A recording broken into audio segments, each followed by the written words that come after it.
For our next story, ESPN gambling insider Chad Millman is joining us at today's meeting to talk about a story about an emerging trend in sports gambling. Chad. So last month we went to Vegas for the NCAA tournament, which is the betting event in Las Vegas. And we were there to take a look at a brand new technology that allows you to bet on a game as it's happening. We had a backstage pass to sort of figure out how it all worked, and we went through with a wise guy, a professional bettor. Do the lines change according to certain set mathematical algorithms, or is Jimmy the Greek's heir in a leisure suit going 10, 15, 25? You know what? It's exactly the right question, because they used to try in-game wagering a long time ago, and they had guys trying to do it manually, and they couldn't do it. Now it's all algorithms. And so basically it changes the entire way you think about betting.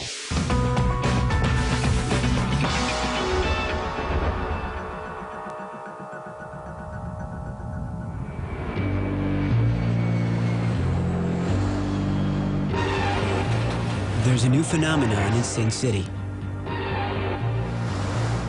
Sports betting on the Vegas Strip is changing. Yes! See you, Jayhawks! The reason is buried in the desert, 10 miles from the heart of town, inside the new M Hotel Sportsbook, right behind this door. That's where what we call Midas, it's our computer that actually spits out the numbers. It simulates thousands and thousands of games, and it gives us the result. Midas is the wizard behind the curtain that drives the emerging sports betting trend called in-running wagering. For the first time ever, split seconds after every play, gamblers can wager on constantly changing point spreads, odds, and over-unders. You don't feel like you're just waiting for the end of the game. You're almost part of the game. You find you want to make more bets, and that keeps the heart pumping. Here's how it works. Gamblers deposit a minimum of $200 into an account. $5,000? They get a mobile device or sit in front of a desktop touchscreen. Then they start tapping away. Minimum bets are $20, the max $1,000. With every play, the recalculated odds are determined by algorithms, complex mathematical formulas that propel trades on Wall Street. Andrew Garud designs those codes. Lots of letters and brackets and lots of lines. We're able to quantify the probability of any event happening at a particular juncture in the game. For example, the Duke Butler National Championship. Before tip-off, the Blue Devils were favored by 7.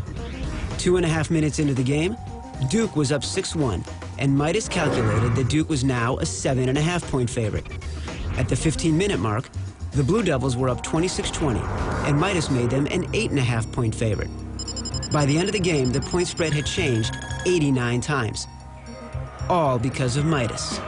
It's just behind the wall that you see behind us. Can we go back there? Probably not, no, because it's all very highly secret. Fine. If we can't see Midas, let's talk to someone who has spent a lot of time betting against it.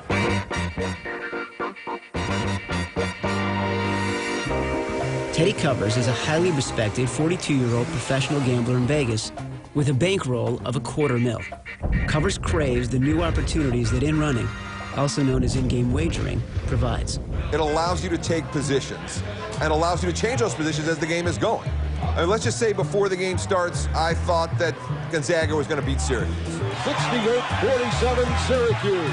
As I'm watching that game, I have the opportunity to take a very different position and not get crushed by doing so. Before in-running wagering, you might have the maximum of 12 bets on a game. You know, now you can easily have 4, 5, 6 times that. On the first Saturday of the NCAA tournament, Covers deposited 10 grand into his account at the M Sportsbook. During the day, he'd have all of that in play. Almost 10 minutes into the first half, and you have, what is it, 8 bets, 8 active bets going? 9. Each bet is $250. That's the kind of action Leah Matus likes to see. Amatus made Midas and is the CEO of Cantor Gaming, a division of Cantor Fitzgerald, the billion-dollar financial services company. This is not about taking dollars from the client. This is about taking pennies from the transaction. Each year in Nevada, there is $2.5 billion bet on sports. Statewide, sportsbooks combined make only around $140 million. Amedas believes increasing the number of bets that sportsbooks take, along with the standard 10% commission on those bets, will increase profits. This is a trading environment for sports. The goal for Cantor is not to be known as a bookmaker. It's to be known as a marketplace provider for whatever you want to bet on. If you went on a trading floor, you would see hundreds and hundreds of people sitting at terminals just like this, multi-screens, doing that. They're playing the markets.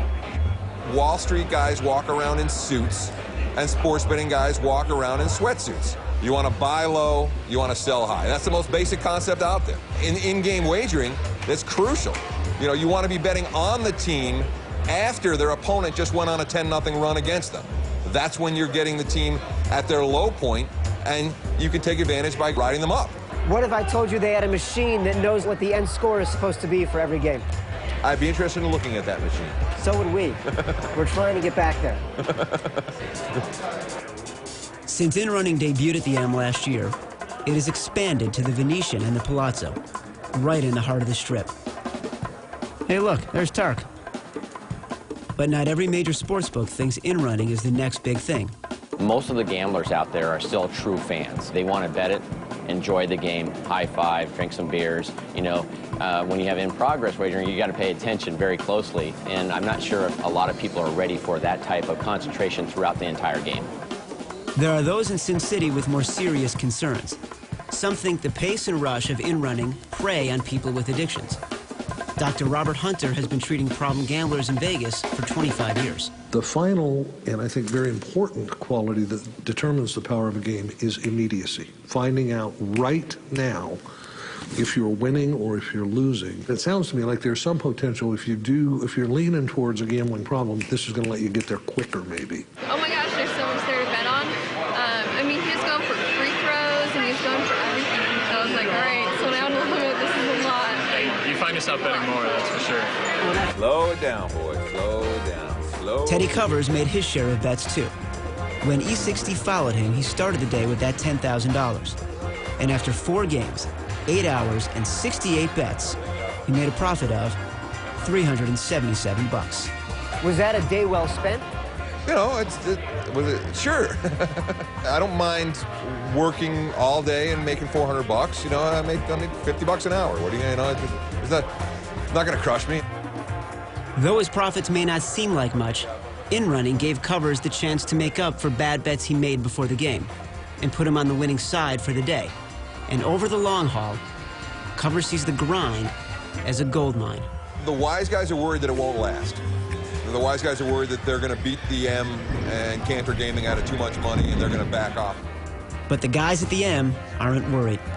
They've got Midas, and we took one last shot at getting through that door. Can we get back into the room where the operators are? No. Nothing against the ESPN, but at the end of the day, that's our secret.